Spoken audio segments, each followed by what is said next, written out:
another episode of Play Like Karpov, and today's topic is Good Knight, Bad Bishop.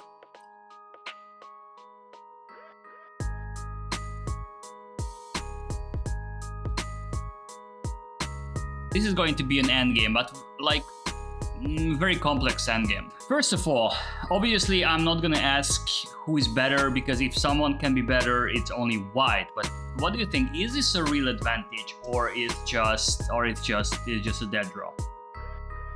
How would you? I wouldn't even be close to thinking this is a dead draw. I think white stands much better here. Of course, the knight has a beautiful outpost on f5. After you go knight h4, knight h4, knight f5, and yeah, we can also target h6. Knight would look amazing on f5. But actually, if you look a little bit closer, the king can actually deal with that knight on f5. It can get to g6, protecting h6.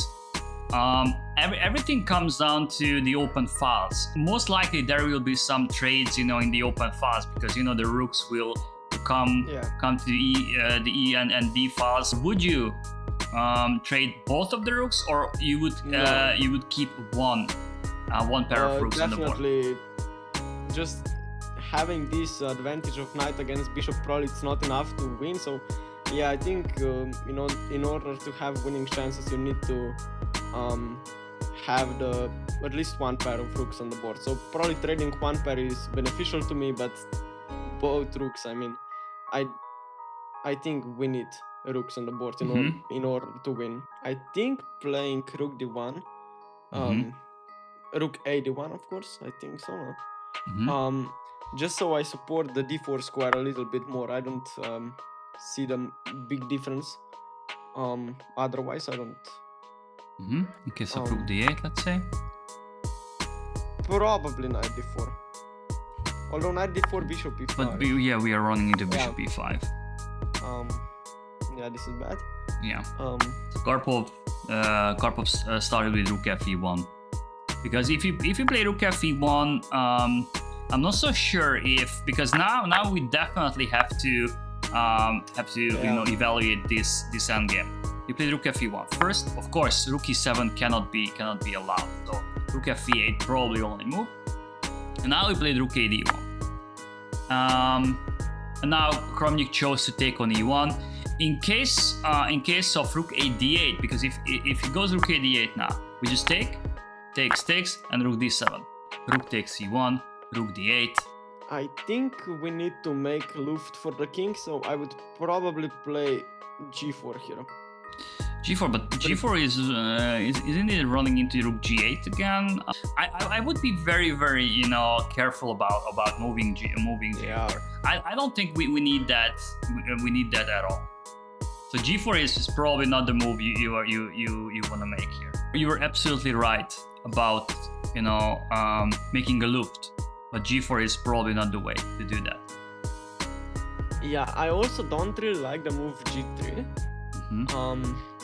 So yeah, I guess I'm left with king to f1, which What's wrong with G3? I'm putting the pawns on dark squares. Yeah, but it's very important to note that that you didn't fix them yet. Okay.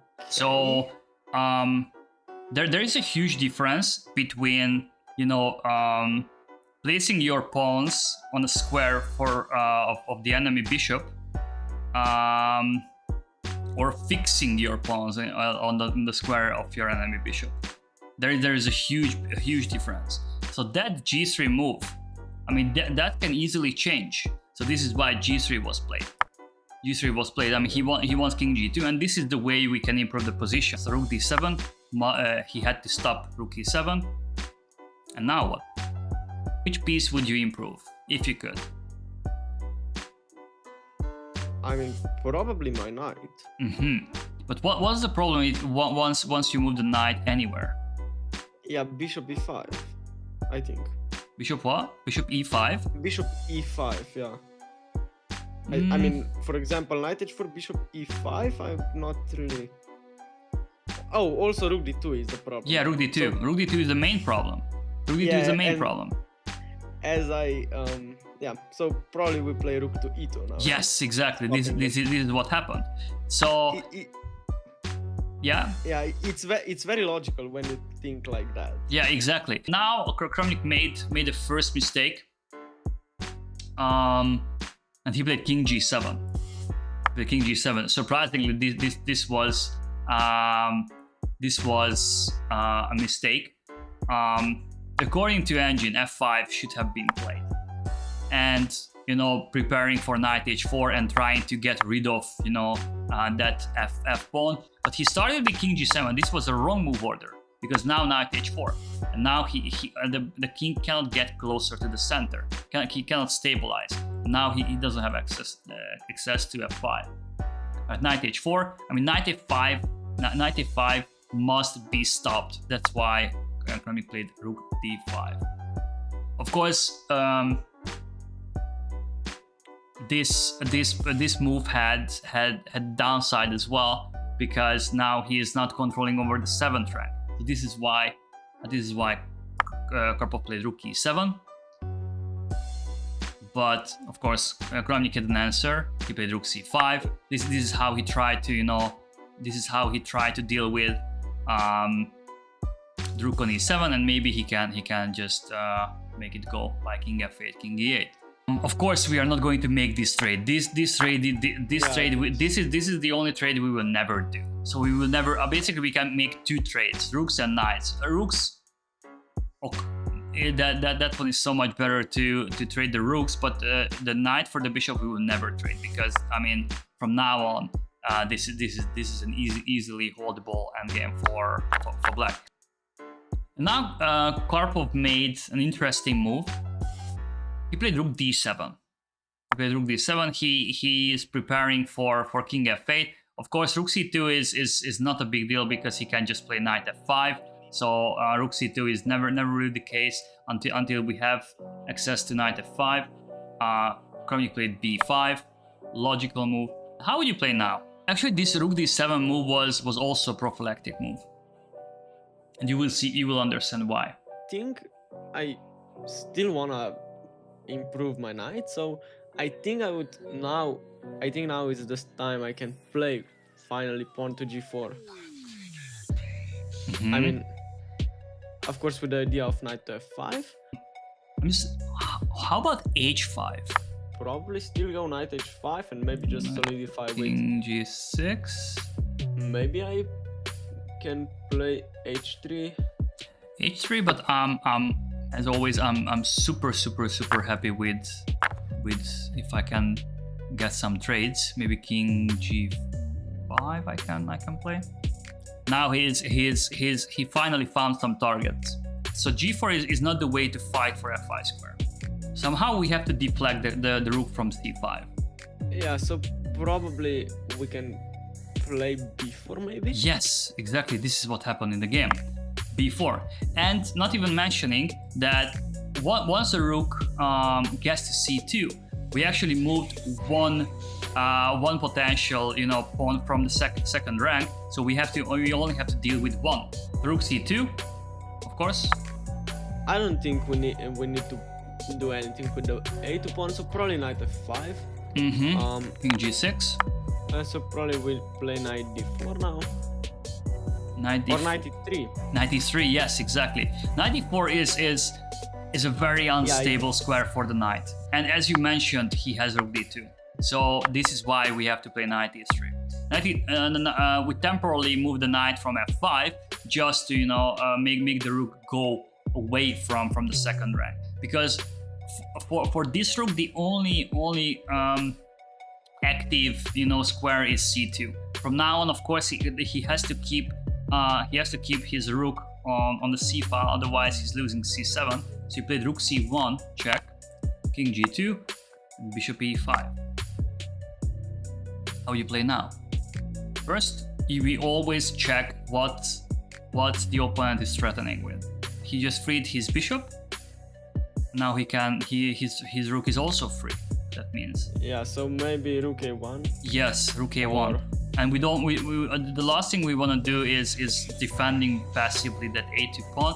And actually we can't even do that because rook d2, I'm just showcasing. Let's say we just make a random move, rook a1, rook d2, and after bishop c3 we lose material, and all of a sudden we are worse.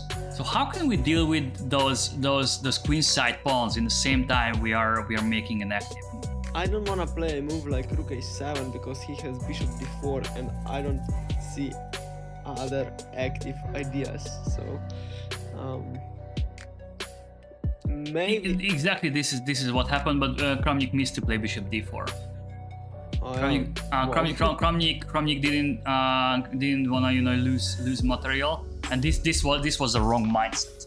Do you remember last time when we checked isolated pawn 2.0, that Korchnoi Karpov game, when Korchnoi passively tried to keep the material instead of like trying to be active, and maybe he sacrificed material, but he tries to defend the position in an active way, like making active moves and dropping the material, but being so much more active. This was the same exact mindset what Kramnik missed here. So Karpov played rook a7. Now, of course, and now Kramnik played rook c6. He chose passive defending over sacrificing material for an active rook. This was his last chance to exchange this bishop for this knight. Of course, this was a call he had to make. He should have made, because it's still so much easier to make a draw in pawn down rook endgame than facing this knight for the rest of the game. So you played rook c6. Your turn. So I mean, now I probably just go knight d5. Yes, exactly. We have to move the knight because bishop d4 was threatening. Of course, knight e7 is threatening. The way how Kramnik dealt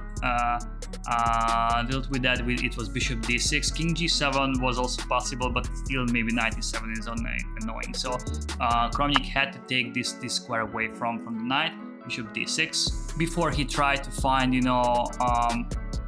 the best maneuver or the best improvement. He just made a prophylactic move. He played a3, just in case if he moves the knight. In case he has to move the knight from d5, this pawn will be protected. a3, king f5. Now he made a very nice move, knight e3 check. This is why a3 was so important, because now the king has to make a very serious decision. If he goes to e6, he's running into g4. Now g4, the knight will get to f5. Now the rook cannot really move from c6 or from the 6th rank, because this is always hanging. The king cannot really get closer. The king has to keep an eye on this guy. The rook has to keep an eye on this guy.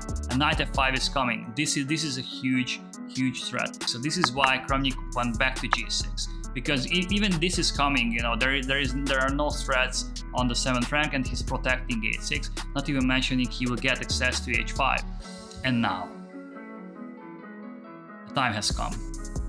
Yeah, now I probably just go king f3 and now again Kramnik made a mistake. Has to push. Yeah, he should have played f5. Exactly. Yeah. He should have played f5 and not allowing king e4. He played bishop e5. It was not a good decision. Now knight d5. King g7. In case of bishop d6, I think we just go king e4. And f5 we can go king d4, maybe check, but we are already made some improvements. He played king g7. I mean, this is maybe the king is a little bit more passive on g7 than g6, but at least the bishop is threatening with bishop b2. Now knight e7, and now he chose active defending over passive defending, and now passive defending was the answer. He played rook c3 check. I mean, he lost the coin flip like twice in the game, and he should have played rook e6.